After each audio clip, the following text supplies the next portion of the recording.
মাস্টারি করি, তো আমার মানুষকে জিজ্ঞেস করার একটা টেন্ডেন্সি আছে। আমি ইন্ডিভিজুয়াল জাস্ট আপনারা তো আমাকে জিজ্ঞেস করবেনই শেষে, আমি একটু আপনাদের কাছ থেকে অনেক কিছু জানতে চাইবো। আপত্তি আছে? তাই আমি কখনো স্ট্রাকচার কথা বলি নাই, বলতে পছন্দ করি না। আমি কোন থেকে কোথায় যাবো আমি তা জানিও না। আমি কোনো পয়েন্টও লিখে নিয়ে আসি নাই। সো একটু কথা বলি। আমার যে বিষয়টায় কথা বলতে যাচ্ছি এটা আমার খুবই ইন্টারেস্টেড একটা জায়গা। আমার রেগুলার চ্যানেল জায়ান্ট স্টেক যারা দেখেন তারা হয়তো দেখেছেন আমি দেশের ইস্যু নিয়ে অনেক বেশি কথা বলেছি, অর্থনীতি নিয়ে কথা বলেছি, পলিটিক্স নিয়ে কথা বলেছি, দেশের সাথে রিলেটেড জিওপলিটিক্স নিয়ে কথা বলেছি। কিন্তু আমার একটা চ্যানেল আছে, এটার একটু ছোট্ট advertisement, giant stake on geopolitics. আমার খুব আগ্রহের একটা জায়গা, সেই জায়গা থেকে কথা বলবো। আচ্ছা, আমি শুরু করছি এবং শেষে আমি চাইবো আপনারা একদম যে কোনো প্রশ্ন আমাকে জিজ্ঞেস করবেন।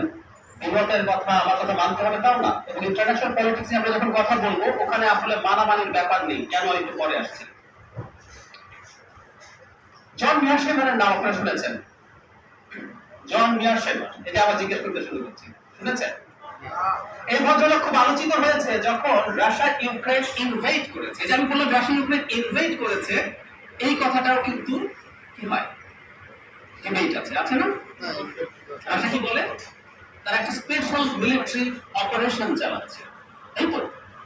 এবং জন মিয়ারশেমার হচ্ছে সেই ব্যক্তি যিনি পশ্চিমের একজন পণ্ডিত হয়ে রাশিয়া যা করছে সেটাকে জাস্টিফাই করার চেষ্টা করেছে। মিয়ারশেমারের নাম কেন আসলো?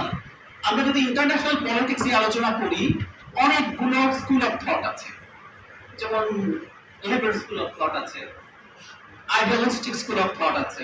এই যে আমরা বলি না বাংলাদেশে আমেরিকা এটা বলে, আমেরিকায় যে আওয়ামী লীগ যে ন্যারেটিভ দিয়েছিল, আমেরিকা প্যালেস্টাইনে কিছু বলে না কেন? এই প্রশ্ন করতে পারেন আপনি একটা স্কুল অফ থটে, সেটা হচ্ছে আইডিয়ালিস্টিক স্কুল অফ থট। একটা দেশ সব জায়গায় সহি আচরণ করবে। আর মিয়ারশেমার যে স্কুল অফ থটকে রিপ্রেজেন্ট করে সেটা হচ্ছে রিয়ালিস্ট, মানে আপনি বাস্তবতা মেনে নেবেন।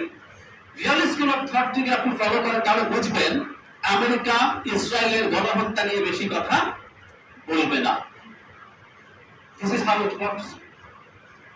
আমি ব্যক্তিগতভাবে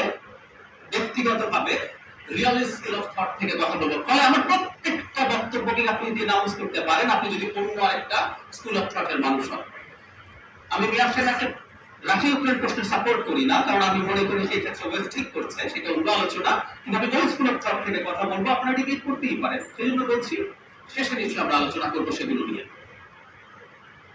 বাংলাদেশের প্রতিবেশী নীতি, আমরা প্রতিবেশী বলতে আসলে মোটা দাগে ভারতকে বুঝবো, তার সাথে আরো কিছু দেশ আছে, সেগুলো তো আসবেই মূলত এই ডিনামিক্সটার পার্ট হিসেবে। এবং সেটারও আগে আমার মনে হয় এই জোনের সামনে কি হচ্ছে সেটা একটু দেখা দরকার, যেটা আলটিমেটলি আমাদের এই প্রতিবেশী নীতিকে ইনফ্লুয়েন্স করছে। রাশিয়া যখন যুদ্ধে গেল ইউক্রেনের সাথে, তখন চায়নার রিঅ্যাকশন আমরা দেখেছি, ওয়েস্টার্ন রিঅ্যাকশন আমরা দেখেছি, এবং টু সাম এক্সটেন্ট ওখানে কিন্তু একটা প্রক্সি ওয়ার হচ্ছে। কারণ ভবিষ্যতে চায়নার সাথে ওয়েস্ট, বিশেষ করে আমেরিকার তো একটা ফাইট ইজ ইনএভিটেবল। কেন ইনএভিটেবল? মানে চায়না উঠছে, আমেরিকা উঠতে দেবে না। কেন?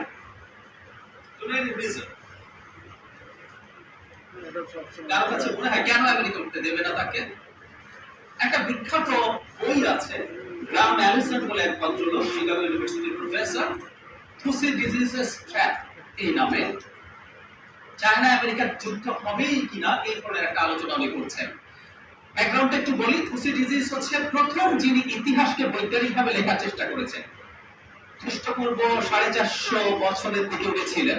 উনি একটা ইন্টারেস্টিং প্রপোজিশন দেখিয়েছিলেন। আপনারা সম্ভবত পেলোপনেসিয়ান ওয়ারের কথা শুনেছেন, যেখানে স্পার্টা এথেন্সের যুদ্ধ হয়েছিল। কেন যুদ্ধ হয়েছিল? স্পার্টা তখন, আমরা জানি গ্রিসের সময় অনেকগুলো সিটি স্টেটস ছিল, অনেকগুলো সিটি স্টেটস। স্পার্টা ছিল সবচেয়ে উন্নত